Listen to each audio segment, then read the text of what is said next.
So now we're going to talk about think like you mean it.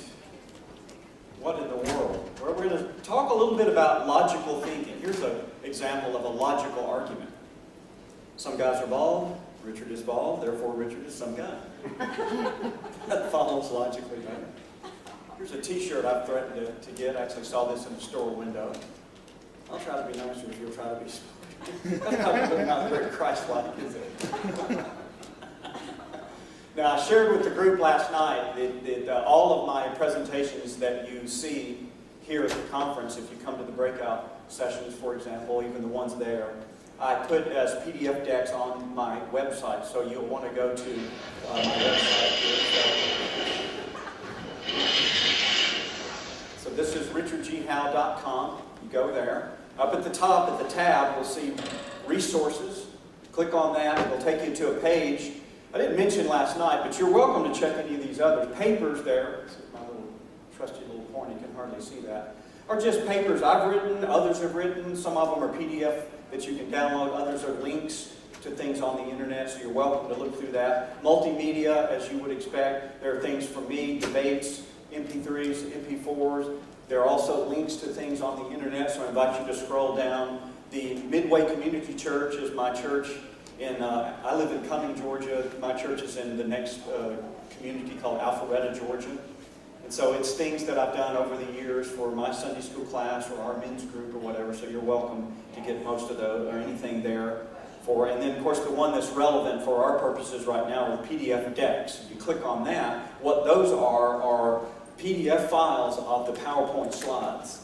And the importance of them is that I invariably leave out a lot of slides for the sake of time, because a lot of these presentations are things I also do in my coursework at the seminary, Southern Evangelical Seminary in Charlotte, North Carolina. And not unlike a lot of institutions, perhaps even like Ole Miss, by the way, I'm a graduate from Ole Miss, just to let you know, my creds. Okay. Did a master's degree here back in 1980. So Southern Evangelical Seminary, not unlike a lot of institutions, we have courses that are available completely online for credit or for audit.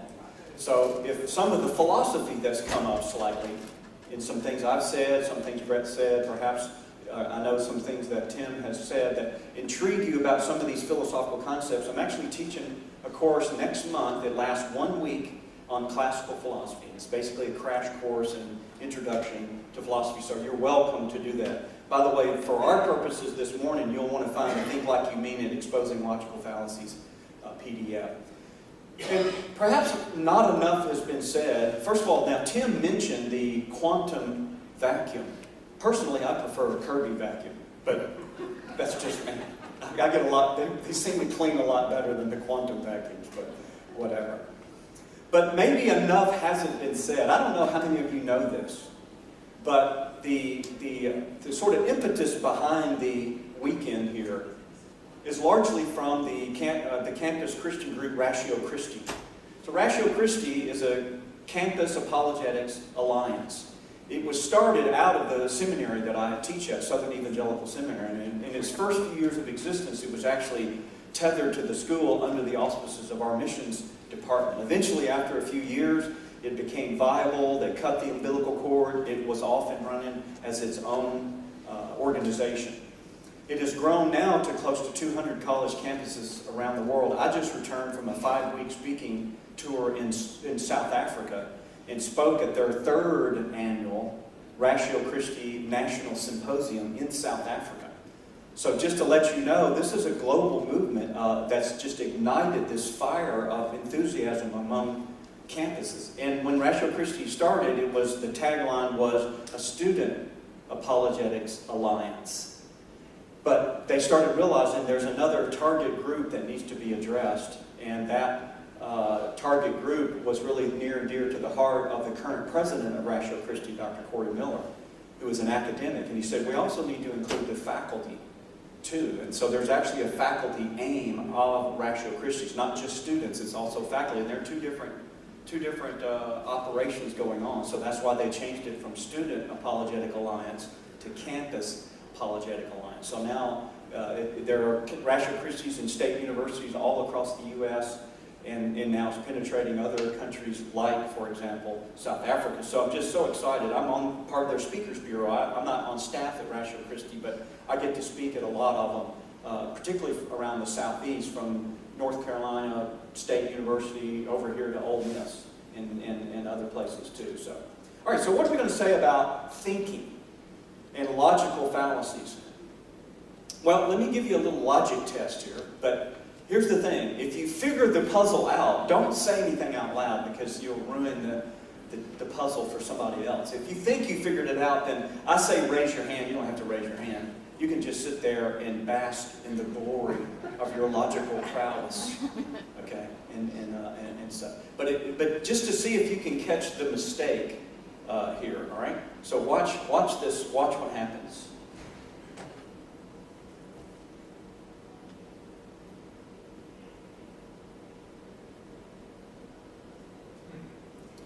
Okay, now don't say anything except how many of you caught?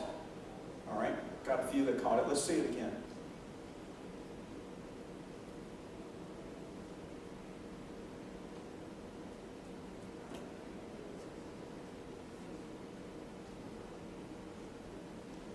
Anybody catch it the second time? All right, one more time.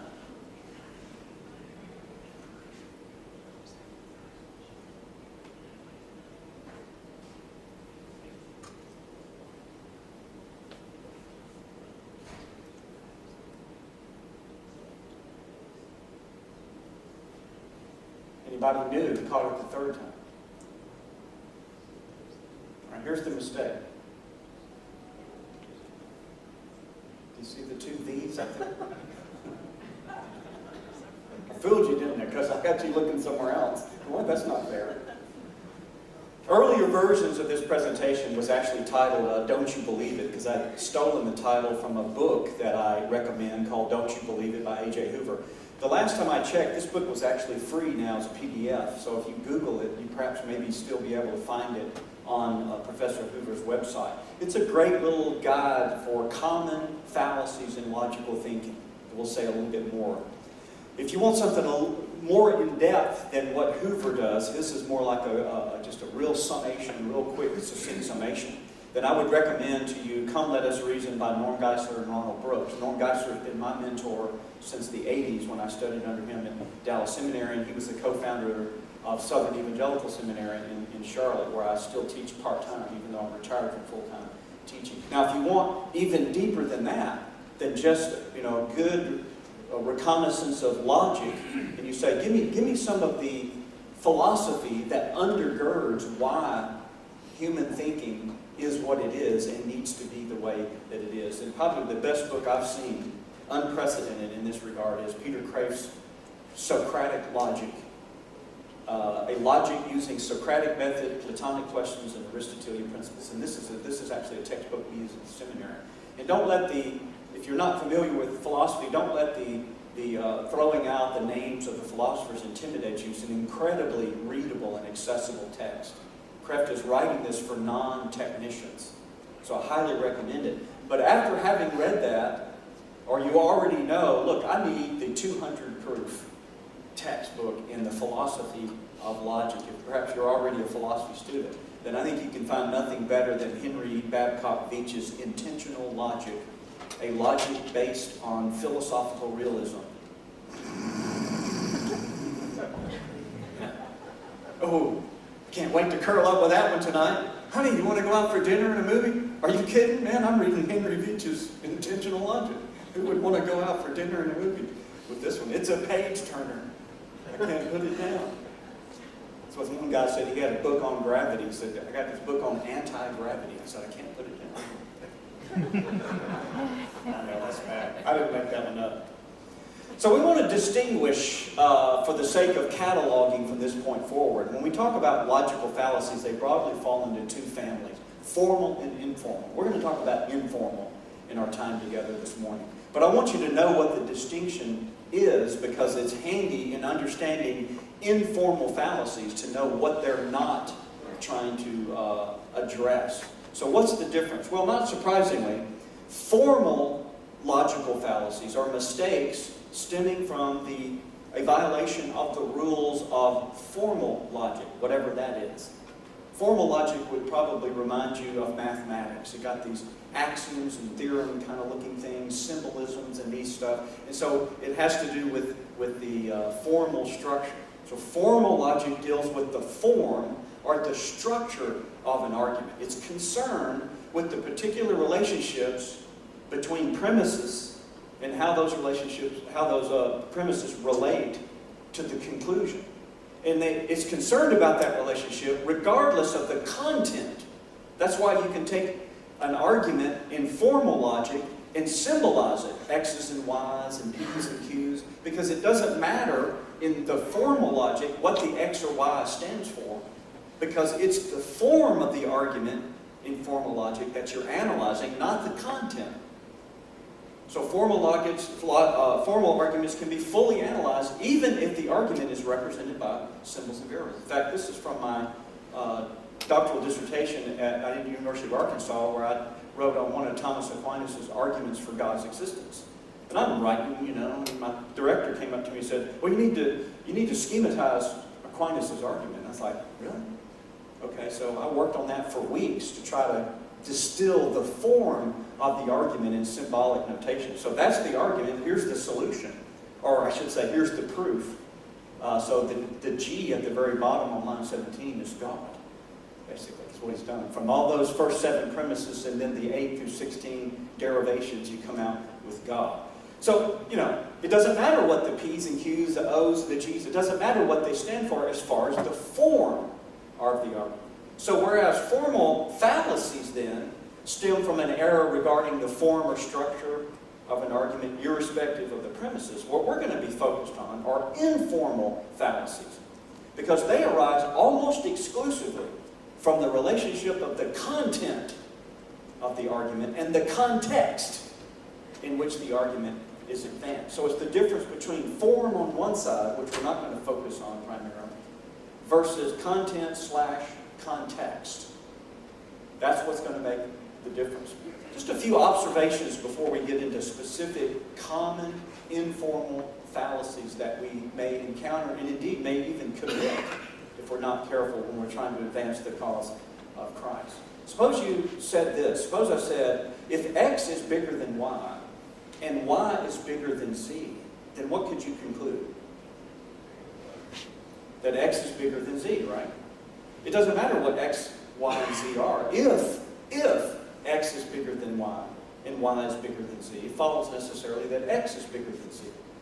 This is what this argument or premise would look like in symbolic logic, predicate or quantification logic. That's what I just said in English. This is how you would say it symbolically. All right? Now, what about that?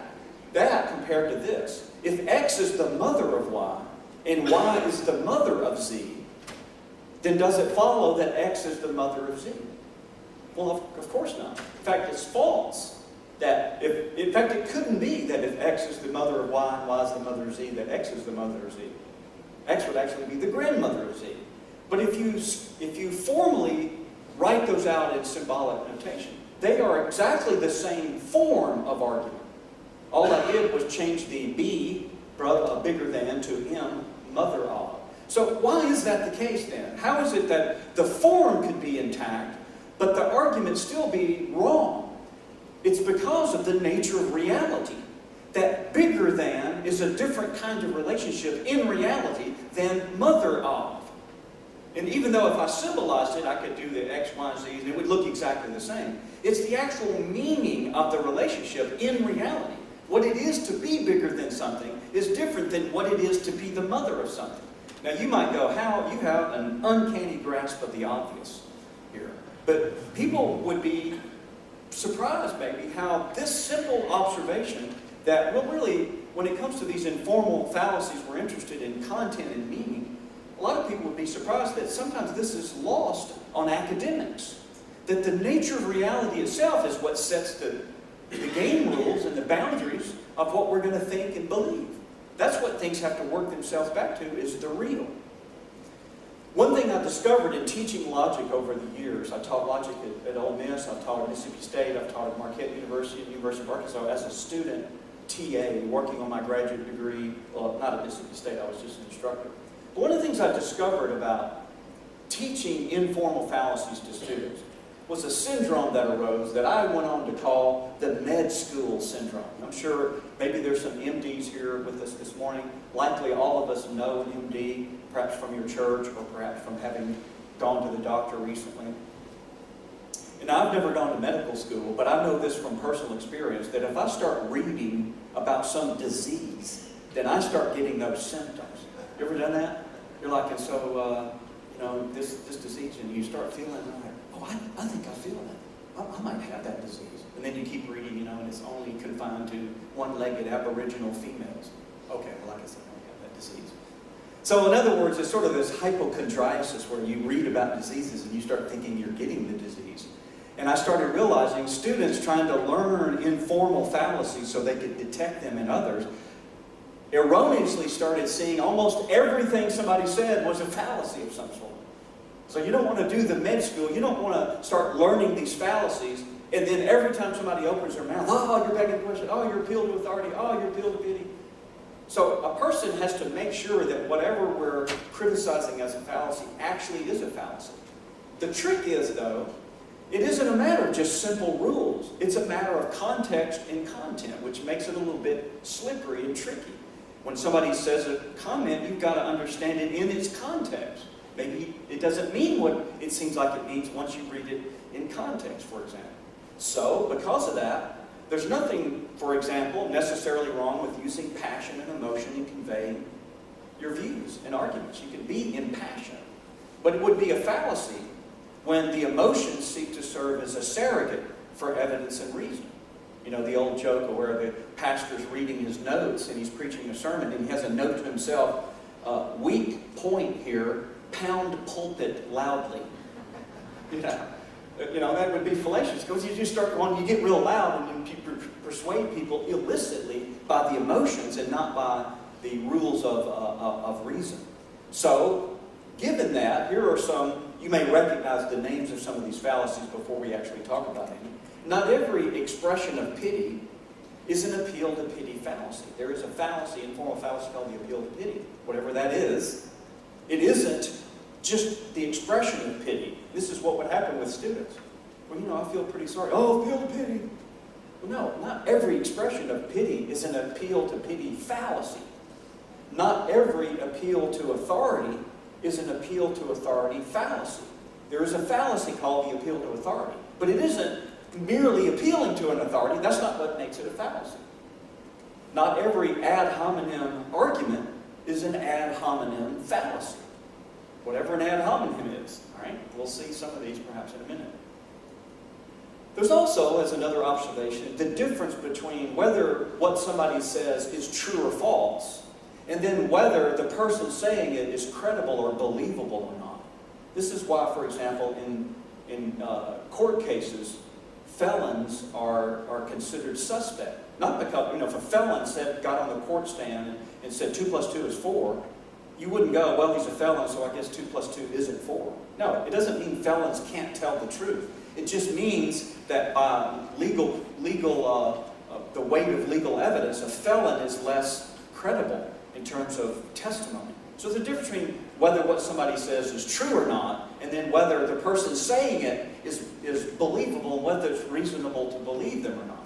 So there's a difference between whether a claim is true and then whether a claim is credible. And so maybe you'll recognize my vintage pictures here. That's what we're interested in being able to sort out. So while it may be true that a certain fact about a person does not necessarily make the person's claim automatically false, it may be that certain facts about a person would make it unreasonable to believe what the person is saying. Do you read some kind of study? Well, scientists say that there's absolutely no harm in smoking cigarettes. Oh, really? Which scientist said that? Well, they work for the tobacco industry.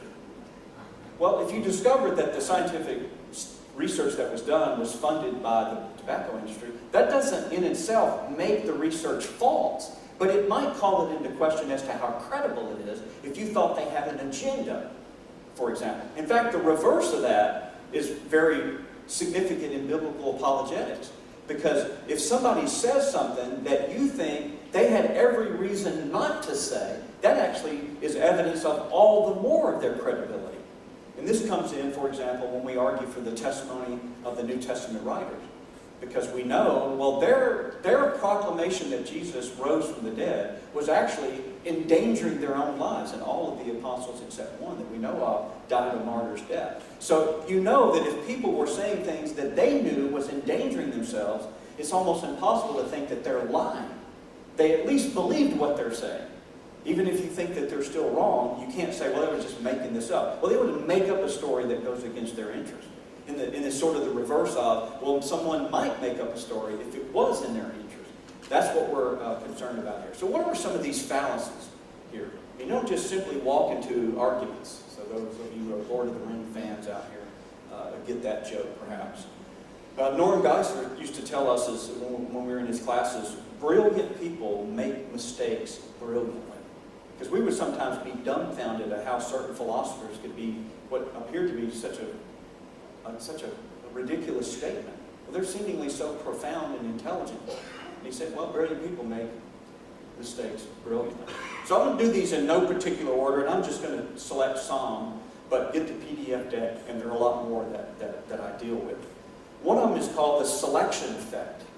You commit this fallacy when you argue for your own position, or you argue against your opponent's position, based on an illicit selection, and it's often unknowingly, of the evidence.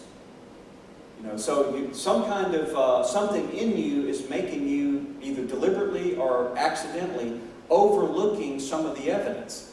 So the idea of selection comes, imagine you're throwing a net out into the lake to gather a sampling of the marine life in order to do an analysis of the sizes. What's the average size of the things that live in this part of the ocean or this lake? If you drag a net through the water, this is just the analogy, in order to gather data about relative size of marine life, invariably, anything that's too small or too large to get in the net won't be part of your sampling, will it? So you can't, having dragged the net through and dump it out onto the boat and then measure everything, assume that you've got an accurate conclusion about the life in the lake, because anything that was too small to get caught, it won't be in your sampling, and anything that's too big won't be in your sampling. So what often happens is that people, because of their view of the nature of reality, will unknowingly filter out certain kinds of options and explanations of events that happen. So it's usually often a worldview thing. And I'm going to give you an example here of one that went on. And I'll set up the context. There was a debate between William Lane Craig and Peter Atkins. Peter Atkins is a professor of chemistry at Oxford University. At the time of the debate, his textbook on chemistry was the most widely used textbook in chemistry in Anglo-American universities. So he's no slouch. And they're debating Christianity versus atheism, because Peter Atkins is a very, very enthusiastic, shall we say, atheist. And William Lane Craig is probably the premier Christian debater. So they had been debating the resurrection of Jesus and whether the historical evidence points.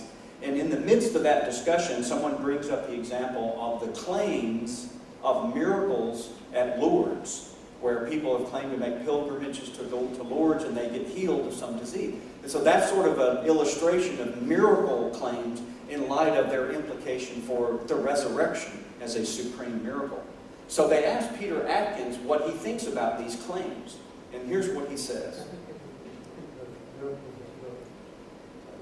two possible explanations. One is that the reporters are liars, which is the human position. And that, of course, is quite likely to be the case. But it's not the only possibility. The other possibility is that some kind of cure did take place, which the doctors who are reporting that they didn't understand what went on simply didn't understand. I believe that anything that has been reported reliably, anything, can be interpreted scientifically within the framework of modern science. Now listen to how Phil is going to respond to this. It seems to me that only a presuppositional antipathy toward theism would cause someone to reject those premises. But There is- this strikes me as extremely clear. Why doesn't it strike other people as extremely Well, as I said, I think some folks have an antipathy toward it. Like here it is, like Dr. Atkins. I mean, it's so basic that he's got his mind made up when he said, what are the possibilities for explaining these resurrection appearances? The possibilities were lying or hallucinating. There wasn't even a possibility that they were telling the truth, that God really had done this. In other words, it's ruled out in advance. So in other words, what Bill picked up on was that Atkins basically was committing the fallacy of the selection effect. He only had two possible ways of explaining the accounts of the disciples having seen Jesus after he was right there. Either lying about it to foment some kind of conspiracy or whatever, or they were hallucinating or something like that. And I submit to you, it may not have been Atkins may not even have been aware of the fact that it never even dawned on him that it at least is a logical possibility that there really is a God who raised Jesus from the dead. It didn't even occur to him. So sometimes people can be scandalized by our, if you like this term, worldview, our assumptions. And usually the best thing to get shaken out of the blinders that sometimes a worldview can bring is interaction with people that disagree with you. This is why we do Christian apologetics. We're trying to engage the unbelievers in the marketplace because they're likely never going to be disabused of their false assumptions until someone challenges them and points something like this out. Well, it wasn't even a possibility for you that maybe Jesus was raised from the dead supernaturally. Another fallacy is called the genetic fallacy. Genetic here having to do with the origin or the coming about or the genesis of some idea. You commit this fallacy when you imply or argue that your opponent's position is false because of some questionable aspect about the origin of the person's belief. You got this belief through this certain circumstance. Listen to this quote from Dan Brown. You guys remember Dan Brown wrote the Da Vinci Code and these kind of things? Here's a quote from Dan Brown. I humbly submit that if all of us in this room had been born in Tibet, probably a lot of us would be Buddhists. Okay? I think the chances are pretty good. And I also think we'd hold on to that Buddhist philosophy with all the passion that some of us might hold on to our Christian ideals. Now, suppose that was true, just for the sake of argument, that had I been born in Tibet, I likely would be Buddhist. The question to ask Dan Brown is, but what does that have to do with whether Buddhism is true? Because wouldn't it be likely that the reason you and I believe that the sun is the center of the solar system and not the earth, that the sun is standing still with respect to the earth rather than the earth is moving around rather than the sun is moving around the earth. It's likely that for many of us who aren't scientists, the reason we believe that is we're born in some Western culture. My wife grew up in Brazil as a daughter of missionaries. And I venture to guess that some of these Amazonian jungle tribes don't believe that the sun is standing still. They believe it's moving. But does it make any sense going, well, you believe that the sun is standing still and the earth is rotating on its axis because you were born in the United States? So I submit to you, if you'd been born in the Amazon jungle, you wouldn't believe that. Okay. All that means is, if I had been born in some places in the world, I'd believe something false about the solar system. That's what follows from that. It has nothing to do with whether it's true or false. So even if Dan Brown was right, well, how if you'd been born in Tibet, you'd be a Buddhist? Okay. What that proves is, if I'd been born in Tibet, I'd believe something false about God. And the rest of reality has nothing to do with whether it's true or false. But for some reason, these people think that it has something to do directly with it. So the issue, as Brett was talking about the correspondence theory of truth, the issue is to try to get people to consider, well, it's either true or false. It either does or doesn't correspond to reality. That's what we want to get people considered. It's irrelevant that had I been born somewhere, I'd believe something different, even if that was the case.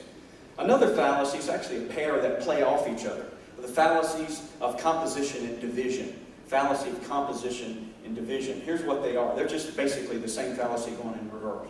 You commit the fallacy of composition when you illicitly apply the characteristics of the parts of a thing to the whole thing. So for example, you take this tile floor. If each tile in the floor is square, therefore the floor is square. Well, that doesn't follow, does it? You could have a rectangular floor out of square tiles. So the squareness of the tiles as parts doesn't entail the squareness of the floor, the whole. Now, division just goes the other way. Commit the fallacy of division when you illicitly apply the characteristics of the whole to the part. So you could still use the tiles again. This time we have rectangular. The floor is square, therefore each tile of the floor is square. Well, that's not true because each tile is rectangular. So the same thing is. Now, what does this have to do with apologetics? Well, let me give a few more examples here. Do you know what the most common first name in the world is? Anybody know? Mohammed is the most common first name. Now, the most common surname in the world is, anybody know? Well, when I did this research, it was Chang. But you think it follows that the most common name in the world is Mohammed Chang? Now, there are some Mohammed Changs. I've looked it up on Google. There are people named Mohammed Chang. But I would submit to you, that's not the most common name in the world, even though Mohammed is the most common first name and Chang is the most common. So it'd be like saying, hey, 51% of Ole Miss students are female, and Richard was an Ole Miss student, so he's 51% female. Now, today, some people may try to say that, perhaps about me, but it can't be true. I have to be careful now, because now the examples don't even mean what they used to. What's wrong with being 51% female? That's what I've gotten up to, and I'm on my way to 100%. All right, so you have to be careful. Now, here's the application, however, of it to Christian apologetics. Because what about this argument? What if I said, each tile on the floor is white, therefore the floor is white? Does that seem to follow? It does, doesn't it? Or if you say each tile on the floor is wood, then is the floor wood? Right? So you go, okay, that's why it's informal. Because the form of it isn't always good or bad. In other words, the parts sometimes do apply to the whole. And sometimes the characteristics of the whole do apply to the parts. And sometimes they don't. Well, how do you know when it does and when it doesn't? Well, the principle is, well, it's the nature of reality. There's something different in reality about the squareness of the tile and the whiteness of the tile, or the woodenness of the tile. At least that's something getting close to what's going on here. So here's the trick. What about this? Is this a fallacy? I'm asking this rhetorically. Everything in the universe is caused, therefore the universe is caused. Now this is probably oversimplified, but it's not an uncommon argument you would hear in apologetics. To say, look, everything we experience is caused in the universe, therefore the universe has a cause. So be prepared, if you use this argument, for the atheist to go, oh, no, that's a fallacy of composition. Well, what do you mean? Well, just because every tile is square doesn't mean the floor is square. To which you come back and go, no, it's not a fallacy of composition, because if every tile was wooden, wouldn't the floor be wooden? And the atheist would go, well, I guess you're right. So then the trick would be, okay, so is the cause in this argument, I'm pointing at my laptop as if my finger is on the screen. Many technicians out there have come up with that technology, where I can do this and this big giant finger comes pointing. I'd be using that all the time. I put my face in. The trick is, okay, so is the cause in this argument more like the square of the tile or the wood of the tile? I used to ask my students that every semester. I taught a philosophy class where we talked about fallacies, which weren't always logic classes, so sometimes we would touch on them even in general philosophy course. I would always ask my students this just to hear their feedback throughout the semester. I never gave them my opinion necessarily. I just thought, I'll let you stew on that a while. Another thing to watch out for in terms of fallacies are statistics. Those wily statistics. Did you know that 43% of all statistics are totally useless? But even more importantly, 22% of all statistics are randomly made up for PowerPoint slides. So just so you'll know that. I saw this slide, or it wasn't the slide, I saw something, I created this particular slide, but I saw this in a Christian magazine. And it said 78% of men in jail for sex crimes use pornography. Now, what I think the editors of the magazine were trying to get the reader to conclude was that there was a causal relationship between using pornography and the propensity to commit sexual crimes. And then further, that if we addressed legislatively the proliferation of pornography in society, we would ameliorate the amount of sex crimes in our culture. That was basically the argument. And I don't disagree with that argument, but I think you're setting yourself up for a useless refutation, and then you lose the opportunity to make the argument. Because suppose the critic came back and said, well, 78% of people who wear rain shoes carry umbrellas. There's a statistical correlation to people wearing, rubber rain shoes and carrying umbrellas. What sense would it make if you were trying to eradicate umbrellas from the culture that you outlawed rain shoes? Because you saw this statistical correlation. So, we need to cut down on the number of umbrellas. People are getting poked in the eye and whatever. Well, I know how to do it. You realize 78% of the people that do carry umbrellas are wearing rain shoes. Really? Well, we got to get rid of the rain shoes. Let's outlaw rain shoes. Well, you realize they're statistically correlated, but not because they're causally related to each other. Rather, they're each causally related to a third thing, namely, it's raining. In other words, when it's raining, a person will carry an umbrella, and when it's raining, a person will wear rain shoes. So the statistical correlation is there, but it's not because of a causal relationship straight across. It's because of a causal relationship to a third thing. Why do I say that? Because when we're making an argument against pornography, let's say, and you're part of the culture war where you're trying to make your argument about the deleterious effects that pornography has in a culture, which I think is absolutely true, and I suspect you probably think that as well. You want to be prepared in advance not to open yourself up to the refutation, to go, oh, no. It's not that using pornography causes you to commit sex crimes any more than wearing rain shoes causes you to do an umbrella. Rather, using pornography and committing sex crimes are each causally related to a third thing, like self-esteem. This is an argument that's been made. So what we need to do is not have any legislation about pornography. We need to have effective education and self-esteem curriculum and stuff in the public schools and start making kids feel good about themselves, blah, blah, blah, blah, blah. That was a big argument in Goals 2000 back in the 1990s, especially here in North Mississippi, because I was involved in fighting some of the initiatives with Goals 2000 in public school education. We thought it was terrible. But the point being was, it isn't enough to point out a statistical correlation. That doesn't in and of itself prove a causal relationship. And I'm always worried sometimes of being caught in a situation where you're engaged in a conversation and you didn't realize, hey, there's another way to explain this, and I wasn't prepared for that, and they threw out this counter argument and then went on, and I missed the opportunity. I got to be prepared in advance to go, if I'm going to make this argument, I have to be prepared to show it's more than just a statistical correlation. It's a causal relationship. That's what I have to be prepared to do in order to avoid being scandalized by the informal fallacy. There's lots of fallacies of generalization. Things like hasty generalization or converse accident. In fact, some of these fallacies have really cool Latin-sounding names rather than English-sounding names. You commit these fallacies when you make an illicit generalization about a group based on too few samples.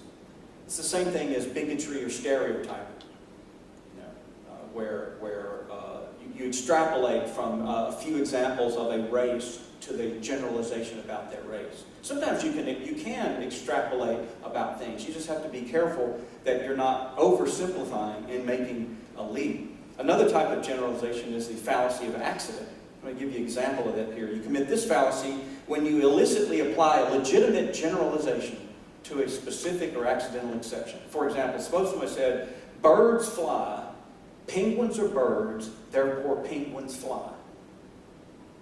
Well, it is true that birds fly, generally speaking. It's not an absolute. So you could have an exception to a generalized statement without calling the generalized statement into question. Nobody's going to retire their generalization, well, birds fly, simply because there are a few species of birds that actually don't fly. All right? So what about Jesus' statement? Therefore, whatever you want men to do to you, do also to them, for this is the law and the prophets. Well, what if I'm a masochist? I want people to, beat me over the head with a baseball bat because I like pain. Well, then Jesus said, whatever I want people to do to me, that's what I should do to them, so I need to start beating people over with baseball bats. That doesn't follow at all. Why? Because what Jesus is saying here is not an absolute, it's a generalization. Obviously, you could come up with psycho counterexamples, Well, yeah, if you're a psycho and you want people to treat you poorly, Jesus is not telling you to treat them poorly. I was watching debate's not the right word. It was it's like a town council meeting. This was when I lived in Charlotte. And they were considering some kind of initiative regarding same-sex marriage. Well, this was actually like several decades ago, when you actually could use the example, well, if what you're saying is true, then you're going to have men going in the women's restroom. You know, that's how stupid your argument is. And then all of a sudden, 20 years later, the men are going in the women's restroom. And you're like, I saw this, the little icons for man and woman that you see. And I saw a thing, a meme on the internet. It said, if you're supposed to go into this bathroom, it has a picture of a male, and I catch you following my wife or daughter into this bathroom, and it shows a female. It says, you may end up needing this bathroom, and it shows the handicap. I said, I know a lot of people that can resonate with that. So people from the community were getting up, 60-second, 90-second point they want to make to the city council as they consider some local initiative. So a friend of mine, former student of mine, and an excellent apologist, Dr. Frank Turek, you can hear him on American Family Radio. In fact, today's Saturday, so I'm on his radio show today. It's the miracle of technology that I can be on the radio and I'm talking to you at the same time. Frank said this during this little initiative town meeting. He said, the median age of death for lesbians is 45. That may have changed, but this is what it was in the 90s. And so as Frank is going back to his seat after his 90 seconds, this woman just barked out at him, well, I'm 54. And so Frank, not being derailed by the informal fallacy of accident, as if to say somehow, since I'm an exception to this, then the general rule of that is false, he looked over to her and just said, median. The median age, not the absolute everybody's age. And so she was committing this fallacy of accident, where she's taking an accidental exception and trying to falsify a general principle. Another pair that kind of go hand in hand are the special pleading fallacy and the straw man fallacy. You commit the special pleading fallacy when you cast your opponent's position in its worst possible light, or cast your own in its best and ignore your opponent's strong position or your own weak ones. You can also think of this as the fallacy of selective evidence. All right? And it's easily confused with the straw man fallacy. That's why I want to juxtapose them. The straw man fallacy is when you misrepresent your opponent's position, making it considerably weaker than the real position, and then refute the misrepresentation. So the idea of a straw man is this: suppose Clay and I are going to have a fight. Well, I know I can't win in an actual fight with Clay, so I'm going to build a straw man that looks almost exactly like Clay, but it's just stuffed with straw. And then I beat that up and try to hope everybody doesn't notice, well, you didn't really beat Clay up, you beat up the straw man. So you have your opponent's position, you misrepresent their position so that it's considerably weaker and easy to refutation, and then you refute that misrepresentation and hope no one notices. Well, it's not even what I was saying. You're refuting a position I didn't know. With special pleading, you seek to refute just the weakest element, so it's not necessarily a misrepresentation. For example, I was reading a book that was trying to criticize evangelical Christians. It was another Christian group that wasn't evangelical. And in the midst of their criticism, in order to set forth the case of Bible Christians, they quoted Kenneth Hagin. Now, I don't know if you know who Kenneth Hagin is, but he bears almost no resemblance to biblical Christianity in his theology. Almost none whatsoever. And so I read this and I go, what are you quoting Kenneth Hagin for? Why didn't you quote, one of our theologians, a Wayne Grudem, for example, or somebody that's a bona fide theologian, rather than some guy who's a pseudo, in terms of his theology, Christian, with very little resemblance to historic Christianity. It's a special pleading and even borderline misrepresentation. So you see atheists say things like, everything must have a creator. If everything must have a creator, then your God needs a creator, and his creator needs a creator, and so forth for infinity. Everything except God's need a creator. You're making special exceptions. You hear this a lot from atheists. Just to keep your false belief intact, your fallacy is called special pleading. So they accuse us of saying, well, everything needs a cause The universe is something, therefore the universe needs a cause. Well, what caused the universe? Well, God did. And the atheists come back and say, well, if everything needs a cause, then God needs a cause. How stupid is that? I'm telling you, I've read academic atheists who think that's what we're arguing. And I go, I don't know any Christian apologist, I don't know any Christian philosopher in the history of Western thought who has ever said everything needs a cause. That's never been an argument. Yet you can go to Richard Dawkins, who's already been mentioned several times in The God Delusion, Sam Harris, who is a trained philosopher, Daniel Dennett, who's also a trained philosopher. And every one of these and others, they keep saying that what we're saying is that, well, everything needs a cause, and therefore the universe needs a cause. And they go, well, if everything needs a cause, then God needs a cause, so that doesn't get you anywhere. Ha, ha, ha. And they move on. Now, one of my favorite fallacies to talk about for reasons that will become obvious is the category mistake. In fact, this is one of the very first fallacies I ever learned about when I was learning apologetics, was the category mistake, because we as students used to commit this mistake a lot. And Norm Geisler we'd say, well, Dr. Geiger, what do you think about this? He goes, category mistake. And we're just like, okay, what is the category mistake? What did I do? You commit this fallacy when you illicitly mix or cross categories or ascribe an attribute or property to a thing or concept which could not possibly have that attribute or property. Let me give you some silly examples before we talk about real ones. Suppose somebody asks you, well, what time is it on the sun? The question, it's not like you don't know what time it is on the sun. It's like, well, we're really not sure. It's not that. The question is nonsensical. Why? Because what time means in this context when you ask, what time is it? What time means is, it's a question about a certain spot on the surface of the earth relative to the position of the sun. That's what you mean by time. So when that spot is as directly underneath the sun as it can be for that time of year, we call that noon.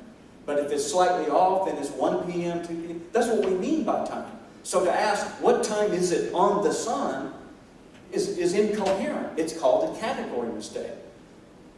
There were these two young men who were lost at sea. They had not returned from their kayaking or whatever they were doing out in the ocean off the coast of Florida. And people were concerned about how long they had been out there and could you survive and stuff. And so you can imagine one of the commentators in the news saying, well, how long could you survive stranded at sea without drinkable water? This is, how could you, if they've been out there very long, they might be in danger. This was their conversation. But this is what the commentator actually said. And this was just a brain lapse. They didn't really mean this, but I thought it was hilarious. They said, how long can you survive stranded at sea? For about 2 weeks. I said, oh, I think I could survive at sea for about 2 months, for about 2 weeks. Well, how long could you survive for about 2 weeks? Oh, I couldn't go more than 2 days for about 2 weeks. It makes sense if you took for about 2 weeks and put in without drinkable water, but to put in for about 2 weeks in fact, a lot of jokes play off of a lot of these kinds of fallacies. And you go, how long would you survive at sea, stranded at sea for about 2 weeks? Probably about 2 days, for about 2 weeks. So what would be some examples of real bona fide category mistakes? Well, one thing we want to watch out for are how questions. Oh, wait a minute. How questions. You don't want to worry about the kind of how questions. Those are good questions. But sometimes people can ask a how, like, well, how did this happen? When what they're asking is a category mistake. Why? Because sometimes, well, let me back up. When you ask, how did this occur? Generally what a person is asking is to take this thing that occurred and break it down into its component parts and explain to me the individual parts. And then that explains to me how it occurred. But what if the how that it occurred, what if the occurrence was just a starting point? It had nothing simpler. And so this happens, for example, when we talk about creations. George Smith, who wrote probably the best popular level book on atheism, actually uses this as a textbook. I teach a course on contemporary atheism at the seminary. This is one of the textbooks we use on popular atheism. It's probably the best, certainly the best I've seen. I don't agree with his conclusions, obviously, but I'm telling you in terms of his attempt to try to deal conscientiously as he can with the material. And so what does he say and what does he ask in the book? He says this: to posit God as the cause of the universe still leaves two crucial questions unanswered. What caused the universe? How did it create the universe? To say that a God is responsible for the existence of the universe is vacuous without knowledge of God's nature and the method used in creating. Well, I would submit to you, how did God create is a category mistake. Why? Because when we say God created the universe, we don't mean that God went through some process and there was a universe. That's not what we mean. We mean He just willed it into existence. That's all we mean. It's not a process, the summation of which is a universe. It's just a given. Now, we could be wrong about that if the atheist just wants to say, well, I don't think that's true. Okay, that's fine. But if it's not true, it's not because I couldn't answer your how question, because your question is illicit. Because it's a simple. So I thought I had a pretty uncontroversial example of a category mistake, and I discovered it got challenged. There was a atheist and Christian joint group meeting that went on, and the Christian gave this argument, and the atheists were there to challenge him. And then a bunch of us went out to eat afterwards. We jokingly call it debrief. So we go out to the restaurant, late night restaurant, to just sit around and talk and argue. And we're all good friends and these kind of things. So I'm talking, and this gentleman I'm talking to is a scientist, which I found out accidentally. I should have done some homework. And I said, well, but this is a category mistake. He said, what do you mean? I said, well, it would be like asking somebody, well, how does matter take up space? Now think about that question. If you said, well, matter, this enclosure here takes up space. Well, if somebody said, well, how does it do that? I would just go, I don't know, it just does. It's just what you do when you're matter. You just take up space. I have no idea why I'm doing this, though. You take up space and your knees give out on you at the same time. For some reason, I have no idea what that meant, but at any rate. So I thought that was a good illustration of a category mistake. I was trying to get this atheist to go, for you to ask me how it is that God creates would be like me asking you, well, how is it that matter takes up space? Wouldn't you just say, it just takes up space? It's just what you do when you're matter. If you are matter, you just take up. It's not like the matter goes through a process, and then the summation of the process results in taking up space. It just takes up space. That's just what you do. And he came back and said, oh, well, it's easy to explain how matter takes up space. It's the Higgs boson. The Higgs boson causes matter to take up space. Well, of course, all I had to do was say, well, how does the Higgs boson cause matter to take up space? And all he would be able to say is, that's just what you do when you're a Higgs boson. That's just what Higgs bosons are. They're things that make matter take up space. So all he did was postpone the category mistake one level. We also see category mistakes in where questions. For example, I actually read this in some atheist material where the argument says, well, before creation there was no space, right? And the guy says, yes, that's right. Well, then when God created, where did He create the universe? It sounds like a legitimate question. It's a category mistake. The last one are what questions. When we talk about the Trinity, we don't say that each member of the Trinity are each God's individual beings. That would be tritheism. The Father is God as a being, and then the Son is a separate being who's God. And this is what Benny Hinn tried to argue. And then the Spirit is a separate being. So you got three different beings, and that means three different gods. That's not what we believe. Well, each member is a part of God, so that no member is by itself God. Well, that's not what we're saying. We're not saying the Trinity is like a four-leaf clover. We're not saying, well, it's like a four-leaf clover. Well, no, each one of the leaves isn't the clover, but it's not three clovers, so the analogy doesn't work. What are we saying? Well, what we've traditionally said about the Trinity is that God is one in nature or substance and three in person. Okay, well, how do you understand nature and how do you understand person? That's a good question. But what isn't a good question, this is where Geisler used to get onto it. We say, well, Dr. Geisler, what is a person? He'd go, it's a category mistake. Why? Because a person is not a what. A person is a who. So we're not saying God's one what and three whats. We're not saying God's one who and three whos. We're saying God's one what and three who's. Whatever else we want to go on to say about what's and who's. Thank you. We're done. Abruptly.